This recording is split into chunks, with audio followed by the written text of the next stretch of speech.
cultural development foundation तरफ ओडिशा रे first time वरिष्ठ नागरिक संवर्धना उत्सव आरंभ कर उद्देश्य अच्छी समाज आमर जो माने वरिष्ठ नागरिक जीवन सारा समाज जो उत्सर्गित अच्छी से माने जो सम्मान पाइबा कथा से वंचित तेणु आम चेष्टा करिछु सेमाने केमिति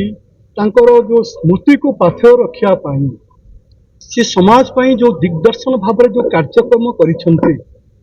से स्मृति को उज्जीवित रखिया पाई समाज पाई आहुरी सेमानकर अवदान एवं तांको कार्यक्षमता ए उत्साहित करिया पाई आमे सेमानको आज एई मंच रे सम्मानित करिया आमर उद्यमटा होजी कोन वरिष्ठ नागरिक माने तांकर समाज व्यापी जीवन सारा जो उत्सर्गीकता ये उत्सर्गीकता सब अभिज्ञता हूँ बड़ जिनस अभिज्ञता ही नूतन समाज को रास्ता देखाए तो सेमाने ये जो आमर आगामी पीढ़ी मानू जो अभिज्ञता दिग्दर्शन देवाई उत्साहित करने आम संबोधना करूँ आमर लक्ष्य हूँ जो जीवन सारा व्यापी जो अभिज्ञता ये अभिज्ञता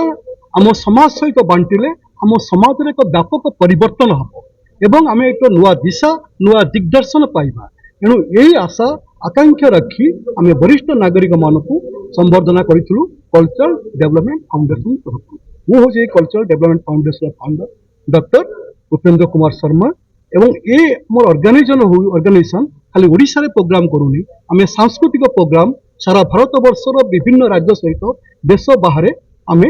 सांस्कृतिक प्रोग्राम करुचु तेणु कहीं सांस्कृतिक वार्ता सहित